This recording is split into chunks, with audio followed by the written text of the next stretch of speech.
The changing landscape of the housing market in Las Vegas requires a real estate professional that understands how to get your offer accepted, willing to go above and beyond for service and accountability.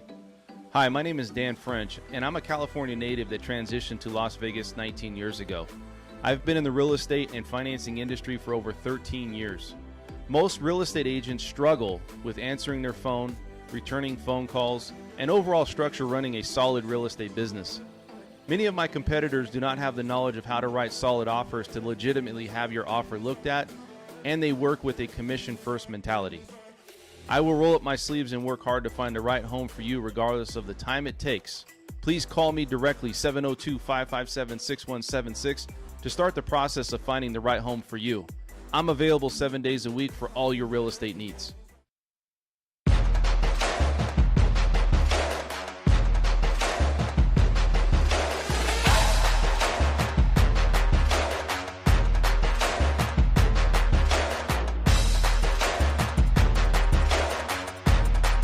Dan's a fantastic man. He really is.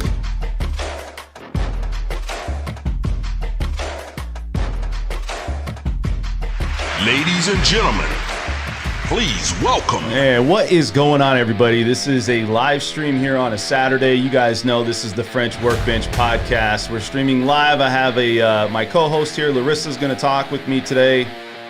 Brett's still out, been sick.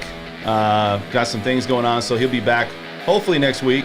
You guys know this is the most real behind-the-scenes information on financing, real estate, money talk, entrepreneurs, really everything that's going on here in Las Vegas. I am your host, Dan French. We're going to talk here a lot about what's happening in Las Vegas. Formula One. Yeah, Formula One's a big deal right now. Can't get tickets. We'll talk about that. Also, how could this happen, right? We're going to talk about the sale, Halloween crush. Larissa wants to talk about that and the effects and maybe some of the things that she saw during that. Also, we're going to talk about affirmative action. What to know about the Supreme Court cases going on in December of 2022. How this could impact you, right? Also, the case for mortgage rates to fall in 2023. I'm going to talk about that. Where is the bottom for new home sales? We're also going to bring that topic up. And also cryptocurrency, stock market. Everybody knows we're pretty much in a bear market. We're going to kind of brush over that, and then we're going to end this with the Chicago estate that we're going to talk about, this story that Larissa wants to talk about. So without further ado, we're going to go ahead and bring on Mrs. Larissa. What's going on, Larissa? Hi, everybody.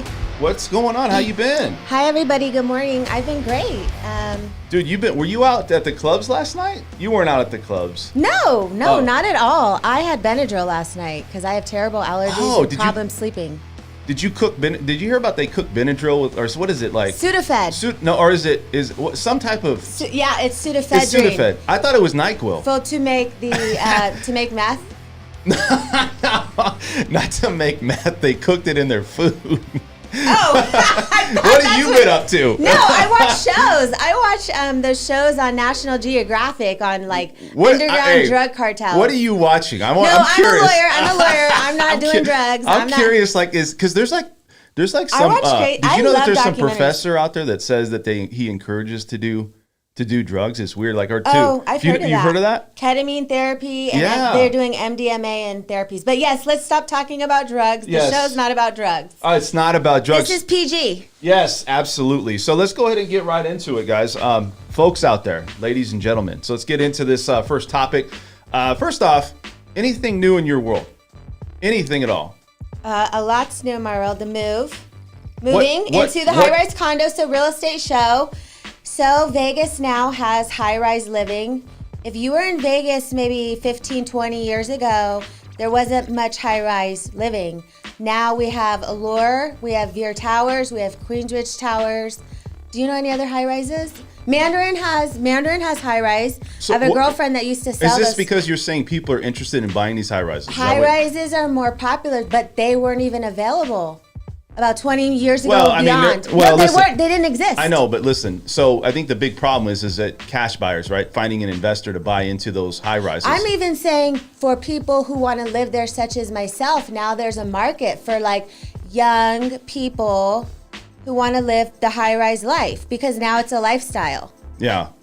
Well, it's a lifestyle. Let's really talk a little bit about what's going on in Las Vegas. So we all know that Formula One is coming here, I think, in November of 2023. And what is that? Formula One's a racing, right? It's racing, car racing, and it's really uber popular, right? And people are complaining that they can't get tickets. And I want to bring something up real quick. I want to show you something. Tickets for what? To get to the event. They're saying that they're not even on sale. But I want to show you something kind of cool here. Let's go ahead and bring this over here real quick. I want to bring this up. This is kind of cool that they did this promotion here. And I don't know if we'll have sound. Let's see if we'll have sound on this. Ooh, yeah, look at this. Cool. Look at this. This is on the Strip. Isn't that cool? That's like some Fast and Furious. Dude, that is this sick. Could like, be in look Fast at the and crowds. Furious. Look at this. Look at that. Woo! Wow. Dude, that is gonna be ridiculous when that thing is here. I would love to. Look at that car right there with the camera. That's pretty sick with too. The blades, the chopper blades. Yeah. Is that like a helicopter? Oh, that's just the camera. Look I don't at have my that. contact. Isn't that crazy? Look at this car come swinging by. Look at this. Look at that.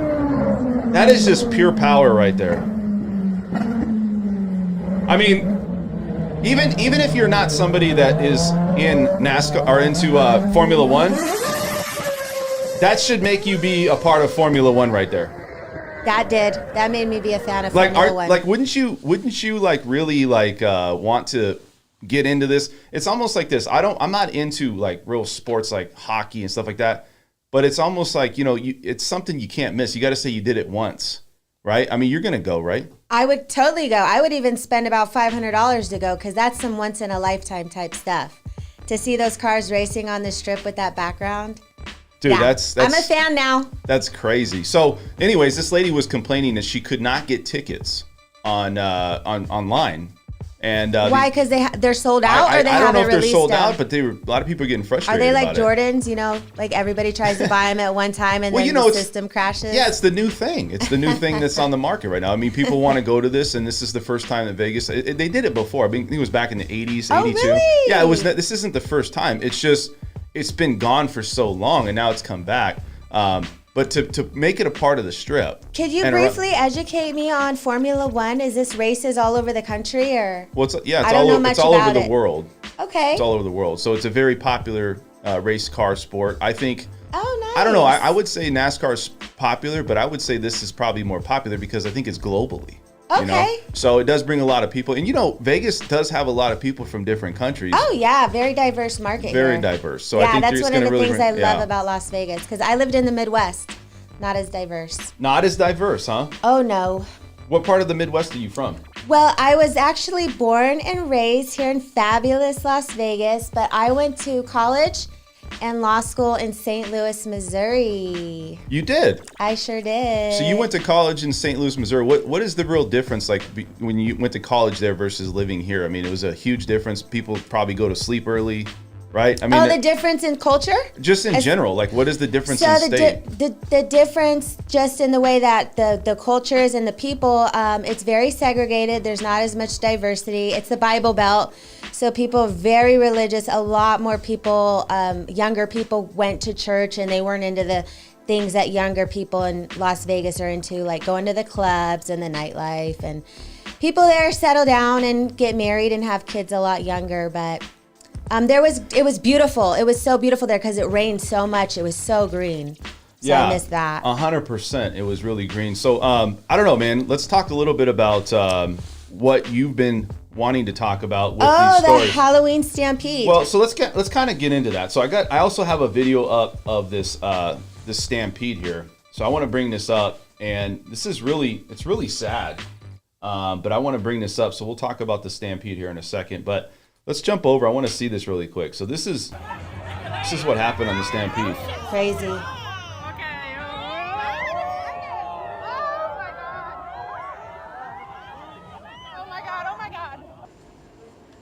I mean, like more than 150 people were crushed and trampled to death. You have this narrow valley. You were showing me a picture about that. They're all trying to go through this area. The story, Dan, I'll update the listeners and the viewers if they're not aware. Coming in, this is like the middle of Itaewon. Yeah. So waves are coming in from both sides. And more people fell, and then I lost my friend. That's just crazy, man. 100,000 people gathered on that Saturday night for Halloween, and it's like, you know, a lot of people lost their lives, unfortunately. Very tragic.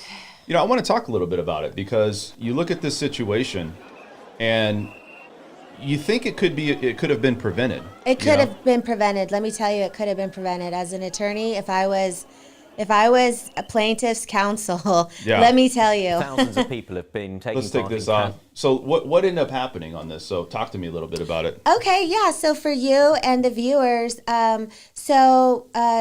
in Seoul, South Korea, there was a big Halloween, I guess, party, masquerade.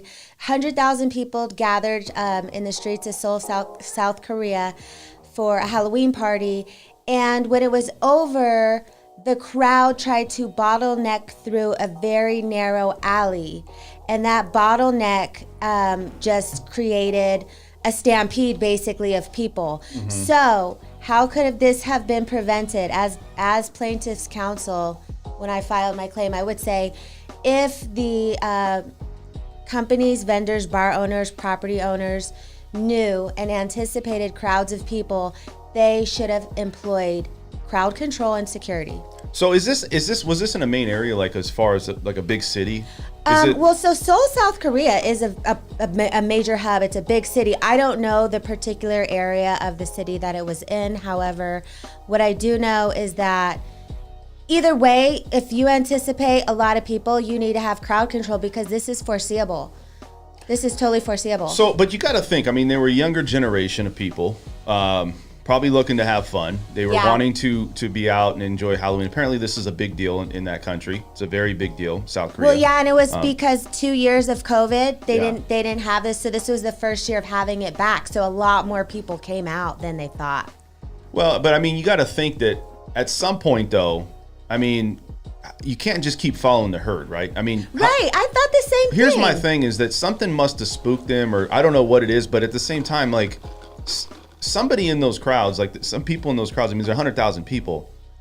At some point you have to see, man, people are trampling on people and somebody has to like take a stand of action, you would think, right? And just be like, hey, wait a second. This isn't gonna, like, I don't know, man, that whole area, that whole, that alley, I would probably try to form something to say, hey, we need to stop here. Yeah, barricade. You know, because it doesn't make any sense why they would just keep trampeding people. Like, it's just crazy. My anticipation is that when the investigation comes out, they're going to realize that when somebody must have tripped and then the other people behind couldn't see, so everybody just kept walking and tripping and falling over everybody. Well, there was a concert out in, it was in, I think, Houston or Texas. Same thing happened where they trampled people. Travis Scott concert? Yeah, that's the rap one. Concert? I'm very familiar with that. What is it with people that something must spook them? But what is it with people where they just like, you know, they hear something or they watch something and it's just like, we got to go. It's like it's fight or flight. That's really what it is. It's like something triggers in your mind like panic mode, and it's like you lose all consciousness of what's going on, and you're just like I got to go, and I don't understand. I mean, you got to be in the moment, so I can't really say for people, but it's just weird how you wouldn't sit here and think, like, let me take a step back. Let me analyze and evaluate what's going on. Well, that's the kind of thinker that you are, but there's definitely different kinds of thinkers out there. Do you study? I love psychology. Well, emotional intelligence is a big thing, I think. I think emotional intelligence, it's that fright or flight type situation with your mind where something triggers it, and then you don't think anything else. It's just tunnel vision. Like, you're just like, I'm out of here. Yeah. But I don't know. Sometimes, obviously, that puts you in danger. And I think that's kind of like why I'm just trying to think, was there a better alternative, or why are people, I mean, they're younger people, so you can't really judge. We're not judging them, but you're just trying to figure out what really happened. No, so can I give you my opinion? Yeah. So what I think happened is that there was the event, and more people came out than they anticipated. So they weren't prepared for that crowd. Yeah. So you got to understand, when you plan events, well, at least in the American legal system, if you're a landowner or you promote an event or you have anything that, you know, draws people out, you're now having a duty to those people. So they did not know that that many people were going to come. So there was problems with the crowd control and getting through that bottleneck alleyway. Listen, you got to think it's nighttime. They were probably drinking. They were probably on drugs. They're young. So it wasn't like they're, you know, we don't know the state of mind of the individuals there. Yeah. Okay. But the responsibility really was on the people throwing the event. In American legal system, that's who the blame would be on, not the people who were killed or injured, because they're really the victims. They came for a good time and they left traumatized. Have you been in a series or an event like that where that's happened? Have you ever been in a place like that? I have never been I've been in a club that's been pepper sprayed. Pepper sprayed? I have been in a nightclub. What happened? Was there a big fight or something, or why they had to do the pepper spray? Yeah. It was a fight. Yeah. This was back in, I think, law school or college. So you were at a club and they were I was in a nightclub. It was a regular nightclub. There was nothing shady. It was just, you know, where young people go, because it was my 20s. Yeah. So I was out and there was a fight. So to break it up, they pepper sprayed.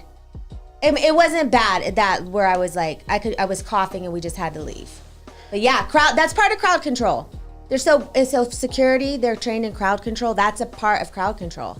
Yeah, it's just weird though, but I mean, somebody might have said gun or something, and I get it. You know, maybe somebody said there's a gun or there's a bomb or something, you know, but you see those types of reactions when there's actually a bomb or something that goes on. Oh, that's super scary. You know, I mean, I could see that. There's no real reason for it. I've been in a similar situation, but it was more like at a house party, but I kind of went to the side. You know, it was really weird. So, you know, when I grew up, you go to these house parties, it wasn't a lot of like affiliation, but there was people that I guess were carrying that. I've been at a party where they've actually, you know, shot at people. Oh, really? Yeah, and they went running. No joke. You have been? Yeah. Oh, tell us about that. That's well, scary. I mean, this was in high school, right? But what I did is when that happened, I kind of took a step to the side and then kind of like took cover. I didn't start panicking and running just because I wanted to see what was going on. It broke up pretty quick. You know, but you know what? Like that, I would understand. Like, dude, that's somebody firing. You know, but you were very analytical in the face of danger. So I commend you for that, because a lot of people panic. I would have panicked. I mean, for you, so like in psychology and what they say about thinking, when you get scared or nervous, a part of your brain gets disarmored. So literally, a part of your brain does not work, but yours did in that situation. Well, it's your flight or fright. I think what it is that I don't feel. Again, you can't speak for these people, but I don't like going back to that story. You can't really say, well, there's an answer to this. What they could have done, and I think I agree with what they said, was let's put a lot more people. They should have saw that this is a big deal. This is the first time it happened after COVID.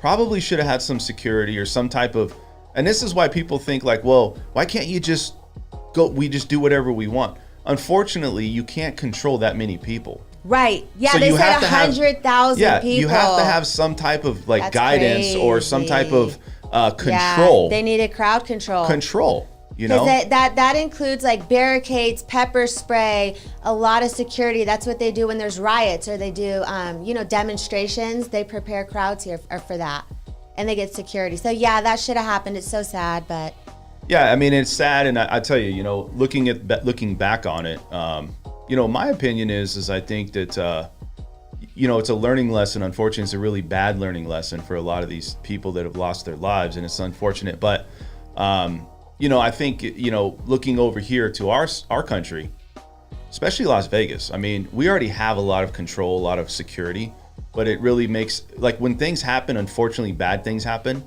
Hopefully we learn mistakes from others here. And this never happens. I know we talked about that Travis Scott concert happening.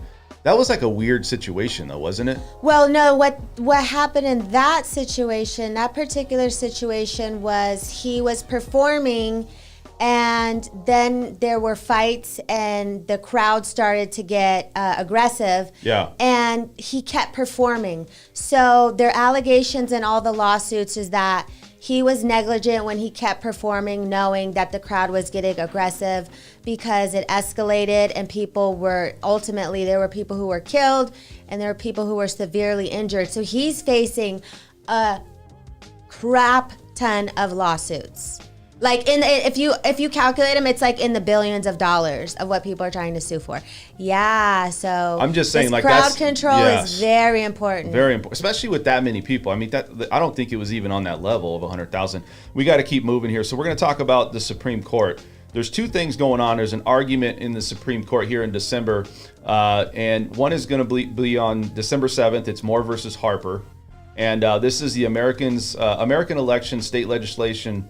Unilaterally power to set voting rules, drawing a congressional map. This is the independent state legislator, right?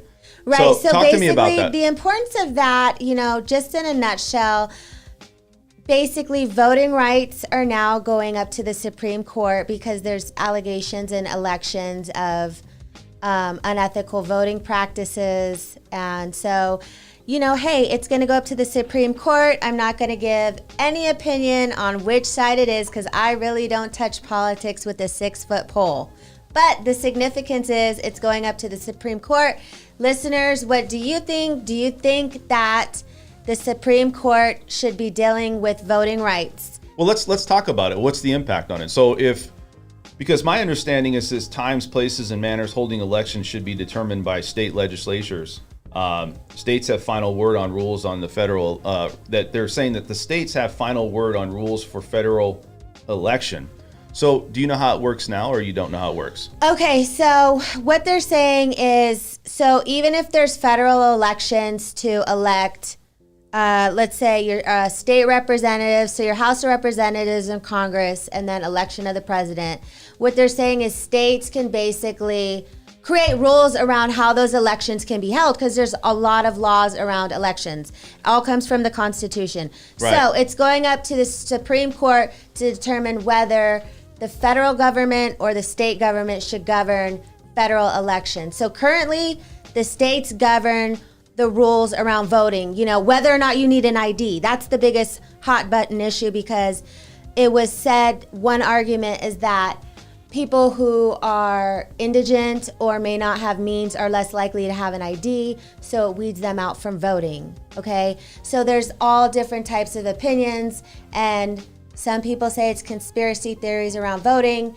Other people say, hey, this is advocating for voter rights. So what it's doing, though, too, is it's taking away the state Supreme Court, right? I mean, they're because the state Supreme Court would tell you where that map is for the congressional voting, and I think they're basically saying that leave it up to the state Supreme Court to do it, not the United States Supreme Court. So there's a dual government. There's federal government and then there's state government. Right. So, everybody listening probably doesn't remember you had to take American government in high school. Right. Did you take that? Yeah, we all took. I mean, I went in college I think that was that core. too. Yeah, I don't remember.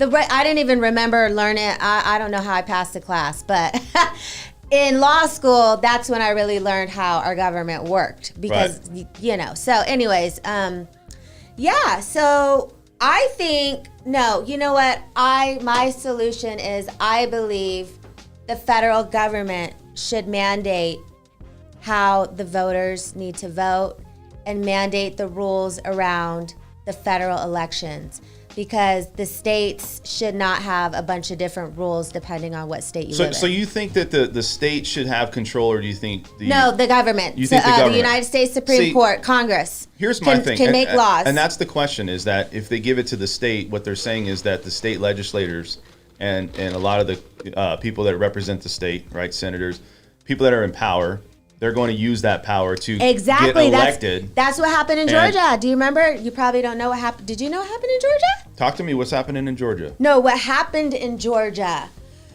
Okay, Stacey Abrams' election. So I forget who the governor even was. I think who was the governor? I forget. The name slips my mind. But if the listeners and watchers know, type that in. So the governor in Georgia is over the Secretary of State.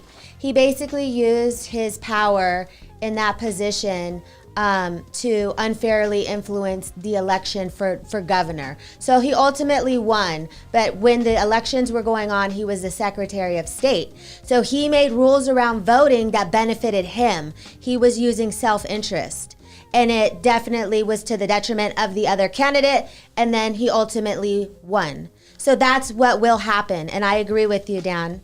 Well, I'm going to say this. So I think this has been happening long before Georgia, right? Oh yeah. So That's so just let's the bring nature this of up the real beast. quick. That's just how people are. We know the midterms are coming. We know that it's going to have an impact on the economy, potentially on what direction and rates and how that all works. Who's going to take over? We're not going to get into politics, but what I do want to say is, a lot of times when these votes come through, right? We don't know what's really happening with them anyways. Let's just be honest. Right. We really don't. We don't know how they're I being think it's losing scrutinized. confidence in people with the whole voting system as is. I don't know. I mean, I can't sit here and say we have a solution to that, but I can tell you, when I turn on TV, everybody watches YouTube. I mean, you guys are probably watching me on YouTube, So my thing is, you have all these commercials, and all they do is they put each other down. Oh yeah, going And it's negative. like, it's going so negative. annoying. Why you shouldn't do this? The thing is, Yeah. Oh, they did this in 1986. yeah, it's like, when is it the right person for the job? Like, for instance, Yeah. if you're, and I'm not going to say the president, but let's say you're a president. How many presidents actually led men or women? Hey, yeah. You know what I mean? So Who's how many people have actually led a group of society of men or women, or like maybe I would probably vote for somebody. Let me say something. Just managing popularity, No, right? no. Managing people is hard enough. I don't know how somebody would even want to be the president.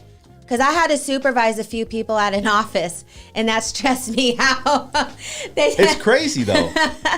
Yeah. But all these presidents do is one president does one thing and the next president tears it down, and then they come up with something else, and whatever that new president puts in, it's just a big cycle of no long-term growth. Is there really, who's the right person for the job? We never know. We just put our faith in those people blindly, because really, I think they're all corrupt, to be honest. It's a popularity contest. I don't want to vote for anybody. That's all it is. It's like, but I will vote to uphold my civic duty. yeah, but do you feel like your vote's really going somewhere?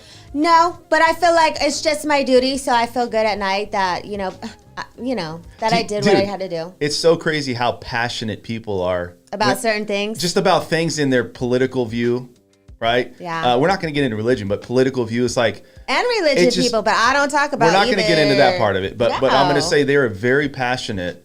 And it's like, I always say you have to have an open mind, Oh, but, yeah. but at the same time, like, all of these things we're seeing, all this hate, all this like negative publicity on YouTube, how does anybody, I would not want to vote for not one person on any of those commercials I saw. I know, because it's they're just like they make nasty. me they feel dirty. Did you see that one commercial here with the woman who, it almost was kind of, it was in poor taste, which she a bad commercial about our attorney general.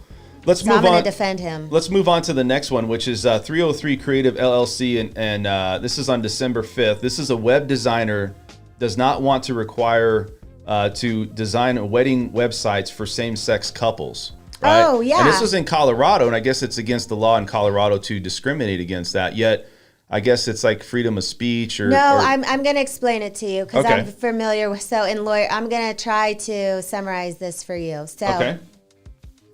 So there was a case about this with somebody baking a cake for a homosexual couple.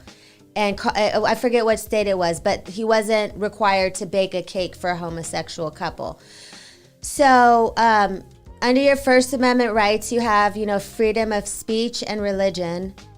And so the arguments for individuals who are in commerce or own businesses is that if they don't want to do business with somebody, let's say that's homosexual or black or old or anything like that, any type of discrimination, the government, Congress can step in under certain laws and mandate that. So now this argument is going up. Is his freedom of speech and religion, like that he doesn't believe in homosexuality, is that right? Higher than, the gay couple who got discriminated against. So it's going to be, interesting to see those arguments on the Supreme Court. And I'm interested in reading those judges' opinions because you really get to see their personalities. And sometimes they will show their butts in those opinions. So a lot of it's religion, and they just don't follow like some of these companies. My question is, why don't you just go to another company that does that and that will accept it? Why does it got to get to this level? Meaning, I understand like you want to make a point. You're like, hey, you know what? I'm not going to get my rights taken away, or you feel like your rights are being, Infringed severed. upon. Yeah, but it's like, well, I'm sure there's other places out there that will do wedding cakes and Well, weddings yeah, that will but- not have to deal with that. I get what you're saying, but the point is there's a lot of reasons why. So to make changes, you have to do it through the laws. So maybe, it's an advocacy thing. I get it. I would be like you. I would go somewhere else. But, maybe they want to make changes for all homosexuals who want to, get services from people. Absolutely. Absolutely. So you got anything else to say? Because I think that Colorado, it's going to go to court. Now, could this change where it's a law now where you can't discriminate against that or you can't have an out saying that? What do you think is going to happen from that?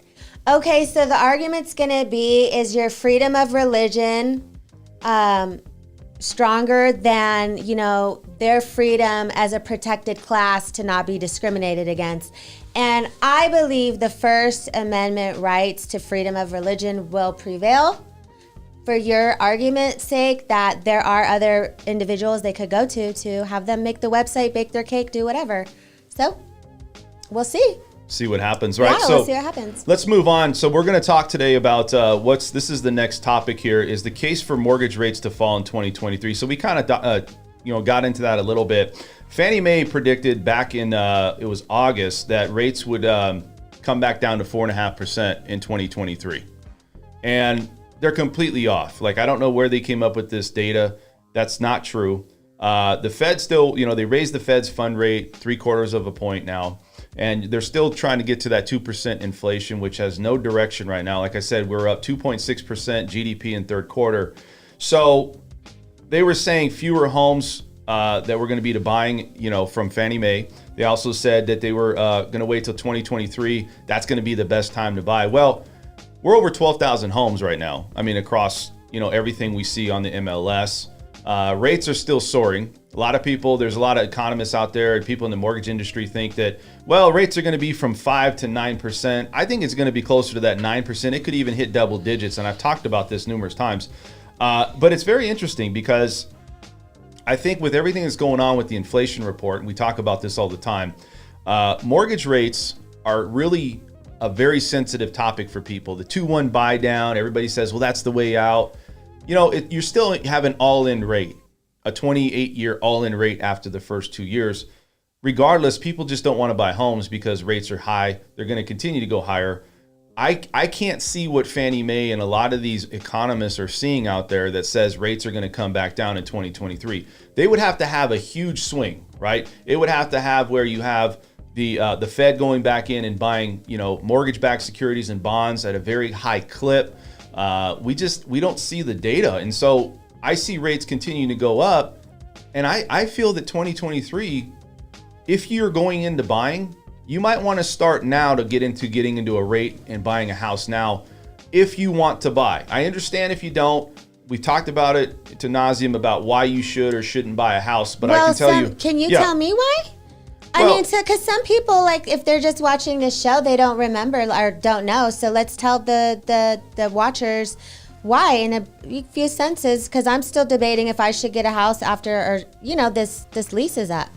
Well, so let's talk a little bit about what contributes to what rates would do if you like for inflation, what would increase rates, right? Or what would go through the process of getting rates to where they need to be? Well, here's the problem.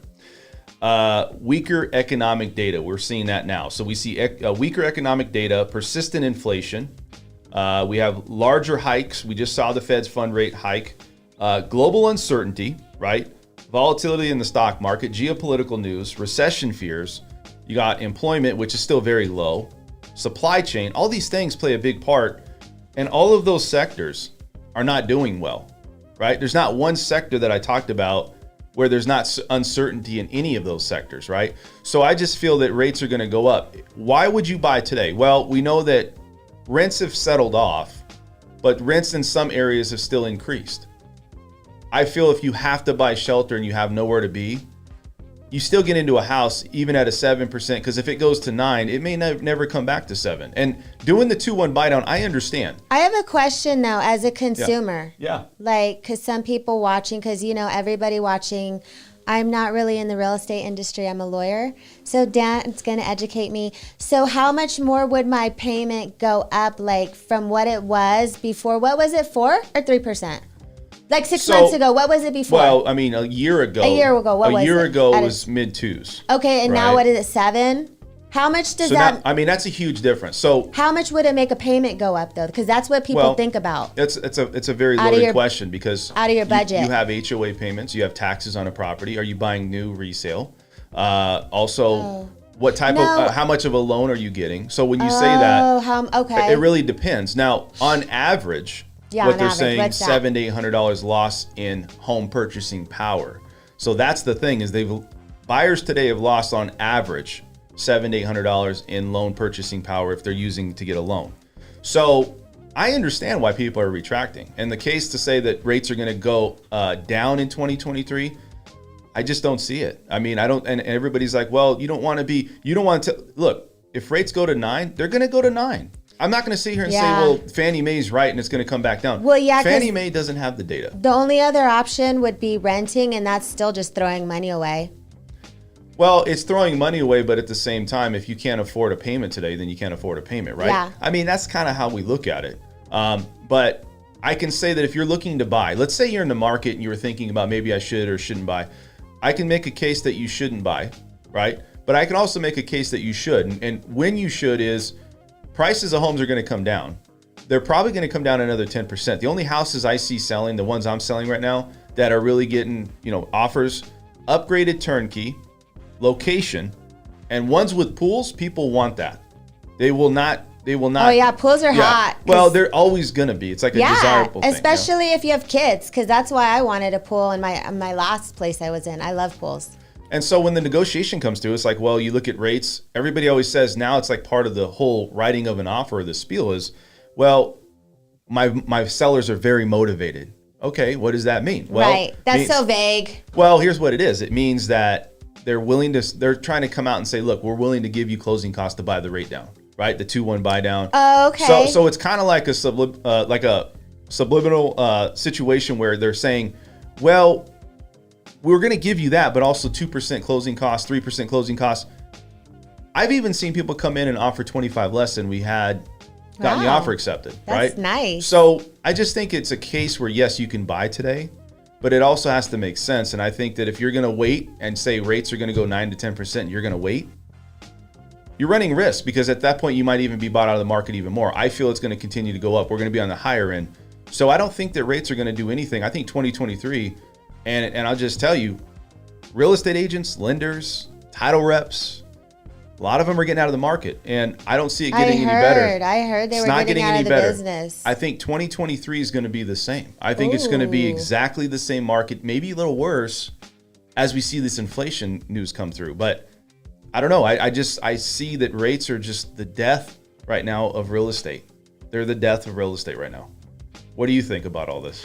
I think, for people who need loans, but the cash buyers, we have a strong cash buyer market from California. Because the California people coming over here have money. They had cash. So I think there's going to be a definite decrease, but I wouldn't say the death of real estate here. I think there's still going to be transactions. Well, what I mean by that is it's the death of realtors and lenders out there. Oh, and yeah, people, no. They're backing out. And Running Altitude has a good question here. He says, what if rates don't come down in 2023?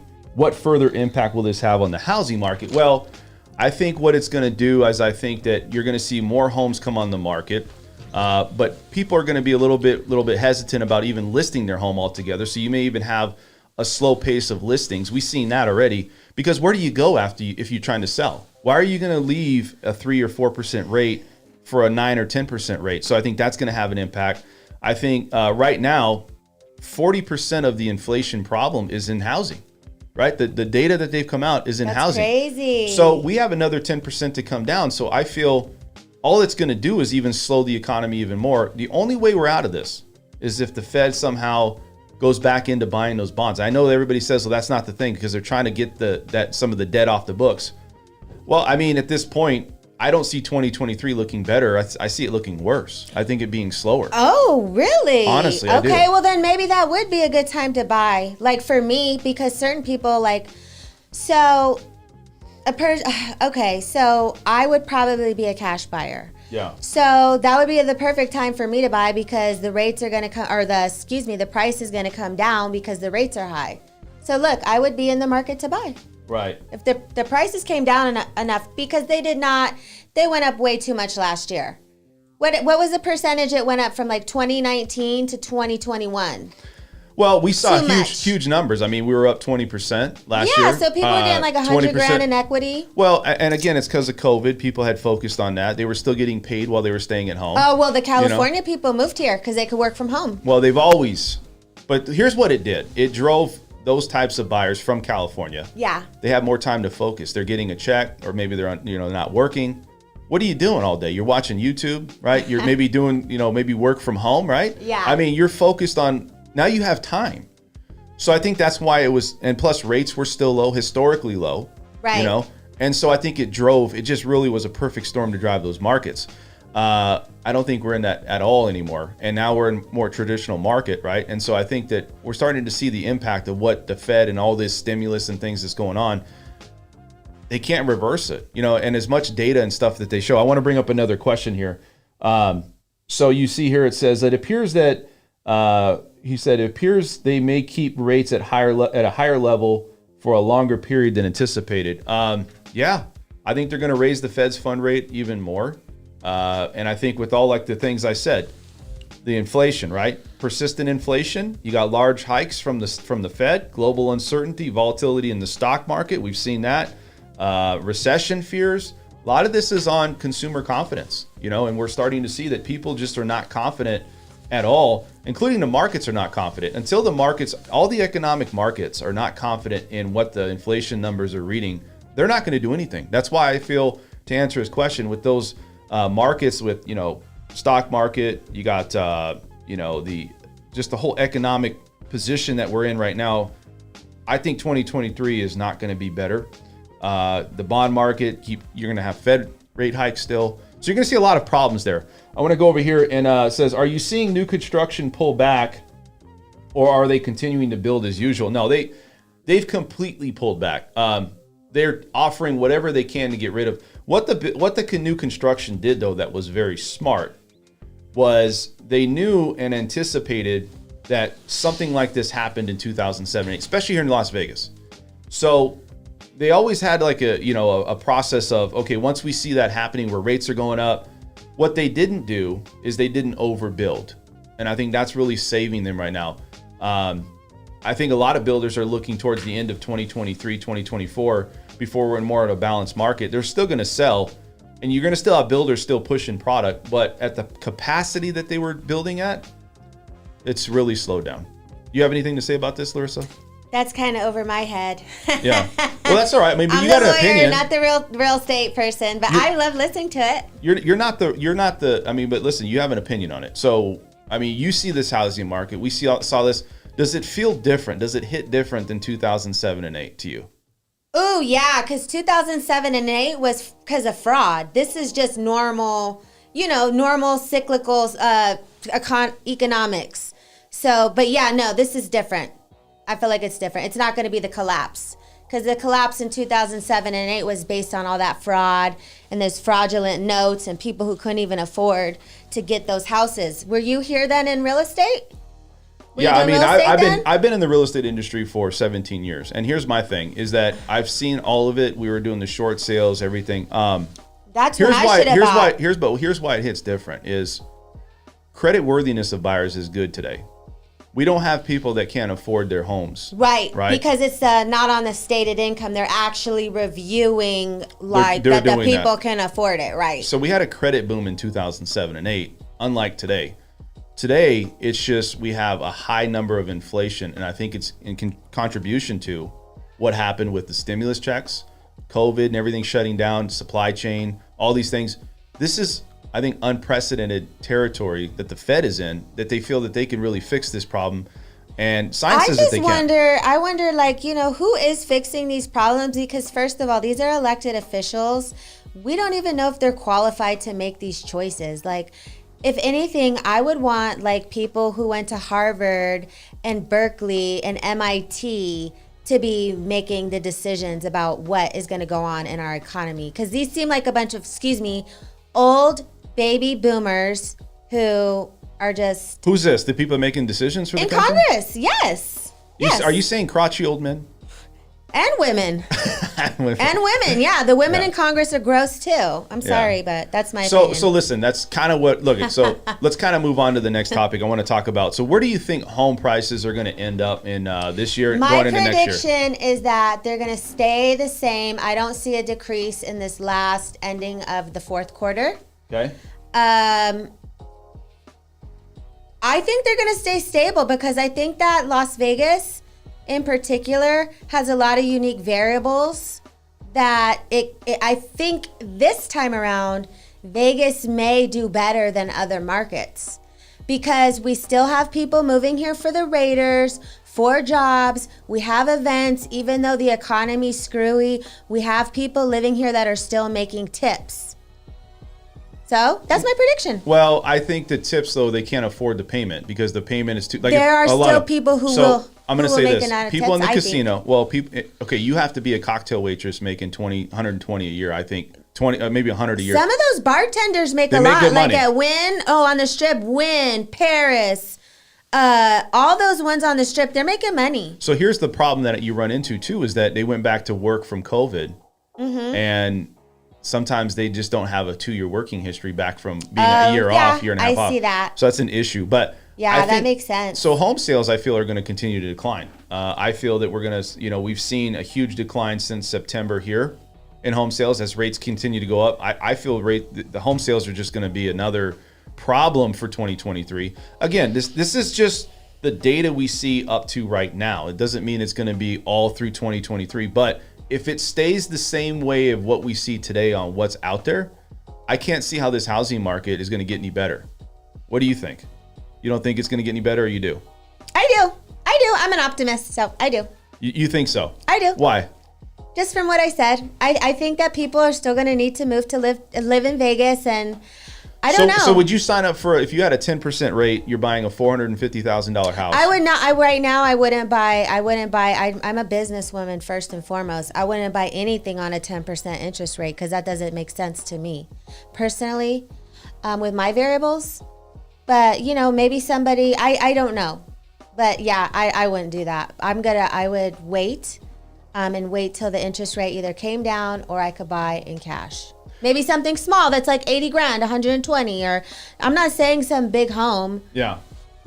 Well, let's say this. So that I feel like people in Vegas, they overbuy because they try to impress instead of staying within their means. I don't know if they overbuy because they want to impress. Maybe there's some truth to it, but I think it's like this. I think people in general want to buy. It's the biggest investment that they make, right, in their lifetime. But you still have to stay within your means. Yeah, but you have to factor in if you lose your job. Let me ask you this Do you have enough money question. to pay for your house? Let me ask you this question. You're going out and you're buying a house. This house is $50,000 less than the house you really want. The $50,000 more home has all the bells and whistles, right? But what are the bells and whistles? Cabinets? Just anything anybody wants. Let's just say that there's a price difference of $50,000. It's going to push your debt ratio to 45 or 50. Yeah, but you got to think about what you're paying on financing. $50,000 over 30 years is a lot. So I would not do that. You wouldn't do that. So here's the me personally. Here's what people think is, this is nothing wrong with this. I don't buy a house every day. This is probably once, maybe 3, 4, 5 times in their lifetime that people do it. Usually most people buy maybe 3, okay. And then you got a starter. So what are you going to do? Maybe if it's a starter home, then you're not going to go all in. Yeah, you get little fixer-uppers. Yeah, but I think a lot of people, when they're buying a house, it's like, look, we're already in this far. We already have a rate at 7. We already have a payment of this. Oh, I wouldn't do that. I think a lot of people will push it to the limit because they want the house that they want. Yeah, let's ask the watchers. So, do you guys do that? I want to hear how other people think. As far as what? How they're purchasing decisions. I'm a geek. I love learning. So I mean, you could, if they want to ask. So yeah, what is your question? What is your question to them? Hey, watchers, what are your purchasing decisions? Would you finance an extra $50,000, at 10%, to get everything you wanted in the home, or would you be more frugal and hold back? So what would you guys do? What would you do? What I would do, I said what I would do. I would do the cheaper house. Really? Because over time, that 50 grand is not 50 grand. The 50 grand, if you put 10% interest on $50,000 for 30 years, is like $100,000 or more. So I'm more conservative and See, cheap. but let me I'm say cheap this. like that. So let me say this. What if you have another partner that's making a decision with you, and that partner wants to get a bigger house? Well, I don't now. But what if you did?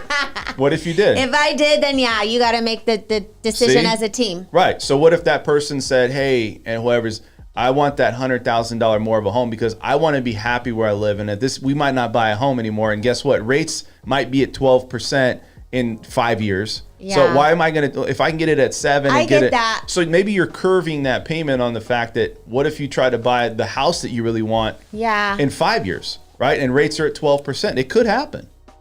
So you got to think right. all these factors. Yeah, that's your expertise, man. That's why you're great. So also, I want to put in here, Running Altitude said, I would not be surprised to see 30% drop in home prices in bubble markets. 100%. Yeah. I predicted 20%. That's what I predicted. Yeah, I agree too. We're already down 10%. Home sales have dropped. I think we've had the last month we only had 1,700 homes. Like I said in September, I think it was over 20, like close to 2,500 homes sold. It's declined, and I think like I said, as long as this stays where it's at, as rates keep going up, Fannie Mae was completely wrong with their analysis. I mean, they were saying 4.5%. We'll be back down in 2020. That'll be the perfect time. I can't see 2023 getting any better. Is all I'm saying. Doesn't mean you shouldn't buy. If you need to buy a home, look, we have homes. 7% right now is a national average for rate. You lost some purchasing power, but what if you wait till 2024 and rates are at, like I said, 10 or 12%?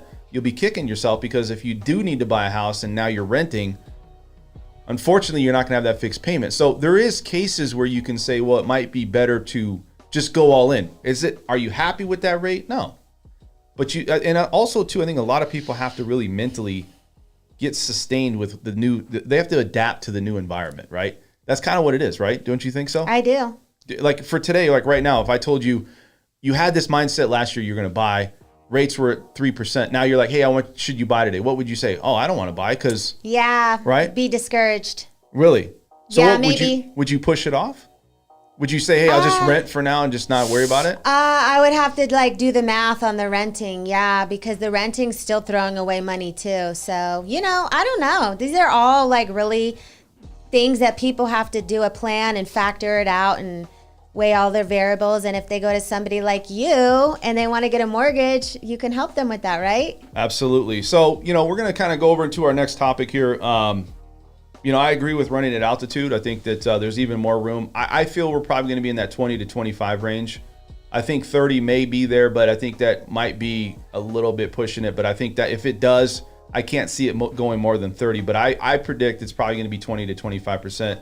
We probably have another 10 to 15% drop, not just in Vegas, but I feel like across the country, especially those bubble markets, like he said, because those are the ones that really were inflated or overly inflated artificially and then came down because of the supply chain. Really supply and demand. So let's go into cryptocurrency, right? Stock market, cryptocurrency. You look at the Fed, the bond market. We're in a bear market. Everybody knows it. I looked at, it's really crazy. I looked at, you talked about this before, but Bitcoin, you had somebody in 2014 buy $2,000, right? For one Bitcoin, right? Oh, no, $200. $200. Yeah, oh, wow. A buddy of mine I met in New York was in the financial services industry. And I remember it distinctly. We were going to Blue Martini and he told me about this Bitcoin and he explained it. And I understood the concept, but it was about $200 to buy it. And, I didn't have confidence in it. I don't know. I just didn't get it. But, if I would have so much money now, but hey, it is what it is. That's how the cookie crumbles, right? Yeah, I mean, do you feel like you missed the boat though? Not just with crypto. No, I don't. I feel like these opportunities like this come across people, and you really have to be somebody that's really watching markets or watching things. I didn't have the discretionary income at that time to do that though, because I was just timing then. Yeah, it was timing. Like had I have had the money I have now, I would have done it, but then I didn't have the financial stability. So, timing. So, hey, now hopefully something like that comes my way again. Well, I think a lot of it's timing. People have, I'll just be honest. Some people really clout themselves on, oh man, I did this great. And this, a lot of it, there's luck. A lot of it's hard work. A lot of it's smarts, but a lot of it is timing. You know, a lot of people, to have all of those things, like I said, line up at the same time, that's when usually you get something or a break in life for things that you worked hard for. Your situation was you probably knew it was a good investment. You probably knew it. I mean, if somebody's sitting there telling you, and I hey, had confidence in Yeah. his choices because he went to a very good college. He was very bright. He Yeah. went to actually Cornell. He worked on the Wall Yeah. Street in New York. So I didn't think he was a scammer or phony or stupid, but it just, the timing was bad because I didn't have enough money just to blow it if it didn't work out, you know? Right. So basically, you're saying that your situation is a little different because you could have invested, but you didn't into that. And because you just didn't have the funds, but you would definitely do it differently this time, right? Oh, yeah. I would. Absolutely. But I mean, you look at the situation now and like, what would you do differently today if you could? Would you go all in on crypto, or where do you? I would set I'd set maybe a budget of 10 to 15 grand, something that, I could lose or if it went well, I could make money on. So I would talk it over with my advisor, but yeah, I would get in on something like that right now. But now, what is crypto now? How much is it? 40 grand? Crypto's 20,000, 21,000. Oh my God. Yeah. Yeah, I would have been a millionaire, man. Yeah. Hey, but I think everybody has these stories of missed opportunities. Well, I tell you, man, I'll tell you that this is a kind of a weird situation that we're in, but I can tell you that the economy is still growing. We're in a bear market. We have low unemployment. Yet the stock market, even though it's volatile, is still going up. You have a lot of things happening showing that we're still in a bear market. I don't feel, and the reason I'm bringing this up is I don't feel these markets are going to stabilize. Inflation's having an impact not only on rates, but an impact on how markets really in the economic markets, how they trade, how everything goes. And a lot of these, all markets, I think, will start to pay attention or take notice. I don't think until 2024 we're going to see a retraction or a direction where you're going to start to see us getting back into a bull market. A lot of the crypto people out there, the big whales, and a lot of these people out there think that 2024 is that's going to be the year where everything kind of goes back the other direction. But all of 2023 is going to be somewhat the same thing. And we're going to go through this slowing period, a lot of it because of inflation. I mean, I don't know. Stock market, do you ever invest in the stock market at all? Yeah, well, I have a financial advisor that does that for me, so I don't even know what I'm invested in. You have a financial advisor doing that for you? Yeah, I have a lady I use. She's great. So let me see here. Running at Altitude said, here's another one. Says, hotel prices are higher than ever in Vegas for month of September. Vegas seems to be doing very well. On fire, right? The loudest of Running Altitude, yes. Here's my thing. It's doing well. I like Running Altitude. Here's the thing about Vegas, and we always talk about it. It's the outlier, right? It's the outlier of if something, you always have somebody wanting to invest in here. Money. Doesn't matter if it's an event, hotels. Yeah, we have Raiders. You have investors. Well, you have investors Aces. investing in properties here still. It's funny because if all of this was going to be turmoil, we felt that a lot of these investors felt like Vegas wasn't a good place to be, then they wouldn't invest. They wouldn't put their money here. Obviously, Vegas is somewhat of the outlier, I always say, of other cities because it's an entertainment city, probably the best or most entertainment city capital of the world, in my opinion. Yeah, entertainment capital of the world. Yeah. Yes, we are. And we're truly the city that never sleeps. They say New York is a city that never sleeps. That's not true. I lived in New York after law school. I wanted food at 2 a.m. after going out. Yeah. A lot of restaurants were closed. So Yeah. Vegas truly doesn't sleep because you can always get a good bite to eat here at any time of day or night. And that's What's my your 2 favorite cents. place to eat here? Oh, I love going to Weiratai and Payman's. Payman's Mediterranean. Payman's is your place? I love that restaurant. Yep, I was there last night. How did that go? I just ate some Mediterranean food. I had a Greek salad and stuffed grape leaves, and then I met a girlfriend, and we just caught up. Yep. Nice. So I want to go ahead and go into this last topic, and then we'll kind of move on here. So it's a estate to be divided among 119 distant cousins who never knew him. Can you explain? Who knew yes. Oh my gosh. This is something I can talk at length about. So what the article is saying is that this individual died, and because he didn't leave a will, his property and his assets and his money was just divided by his legal heirs at law, which a statute states who your heirs are. If you don't leave a will when you pass away, the government already has decided who will get your property. and it's in order of priority in a statute. So if anybody knew about this, let me know. Running altitude, did you know about that? So anyways, he died, so they just had to go off of the statute of who his heirs at law were, and they were just a bunch of distant cousins because he probably died with no spouse and no kids, and his parents were deceased, and he probably had no siblings. So, wowee, is that a mess? And I have stories about that. I actually had a client, she inherited, how much did she get in total? She got over $200,000. I think she was getting about $300,000 from a woman she never knew. And that was also out of Illinois, out of Chicago. Somebody died and it went off the intestate statutes, and she got her share. And then her brother died. Her brother died and left a will and left her everything. So she got her brother's share too.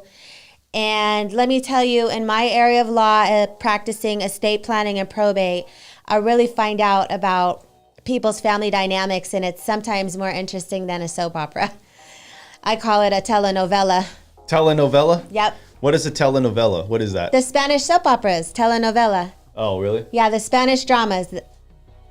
Well, so let's say this. So this guy, what happens when somebody doesn't, because this was obviously not in a trust, was it? Or was it in No, he Right. didn't have any. Most people, 60% of Americans have no estate. Let me ask you, Dan, be honest. Do you have an estate plan? No, I don't. That's why I'm waiting for you to talk to me about that. Oh, well, we will talk as soon as you're ready. But yeah, so I'm in transition with my law firm. But if anybody's listening and they want to talk to me about a will or a trust, you can reach me at 702-999-4444.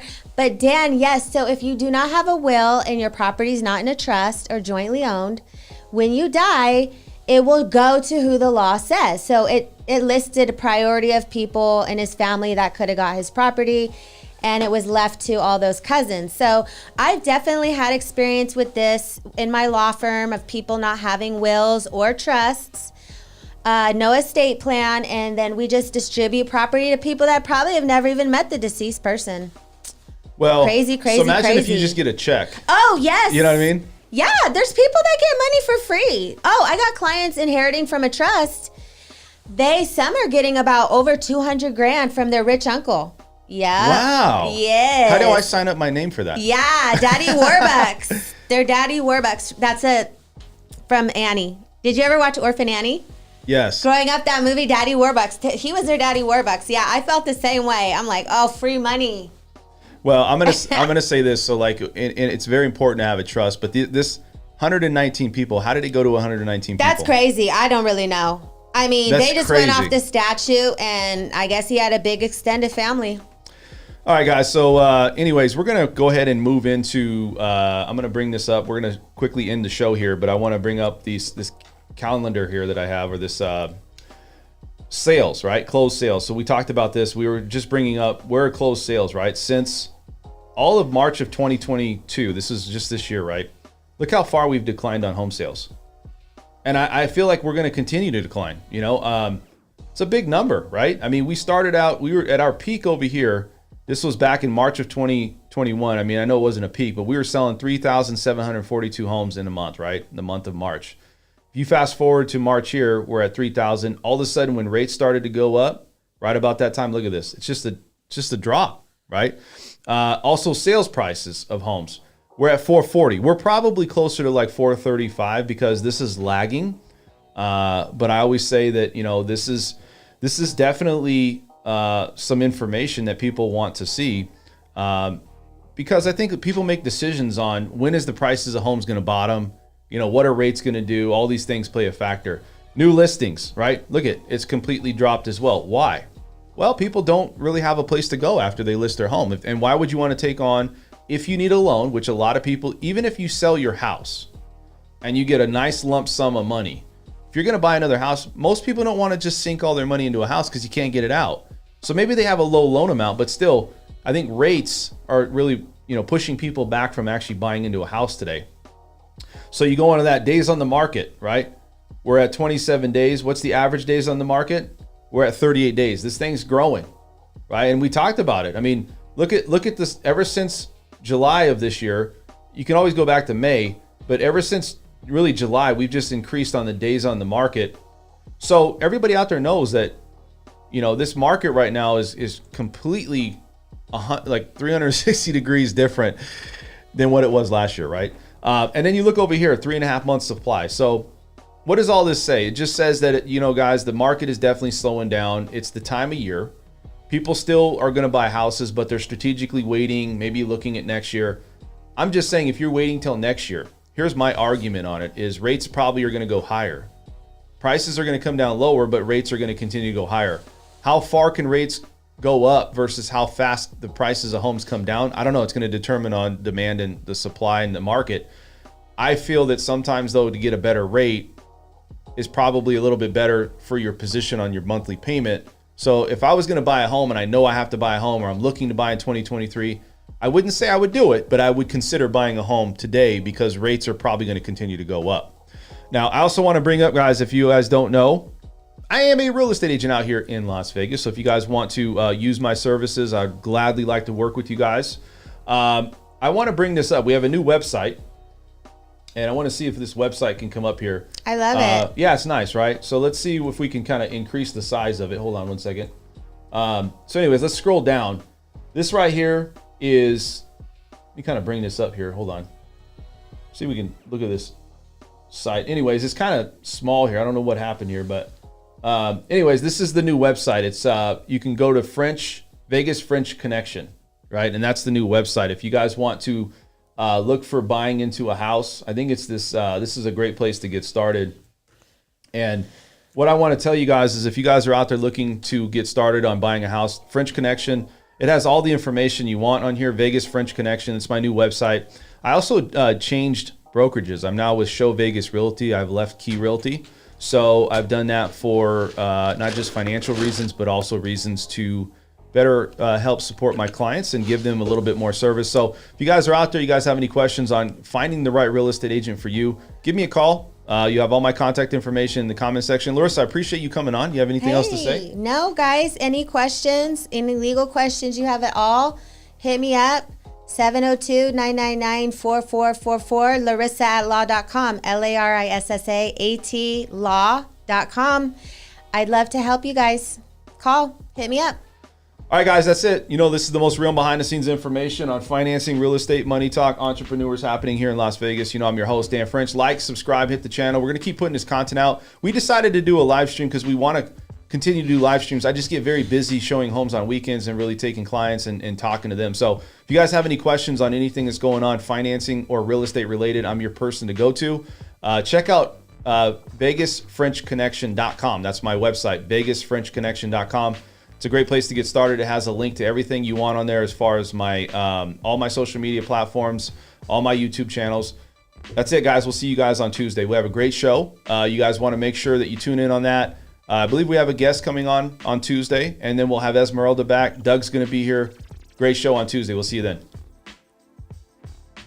Thank you for watching the French Workbench podcast.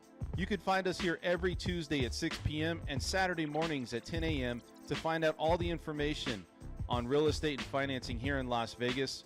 Also, check us out on our LV Home Professionals website. You can find your future home there. A lot of good information. And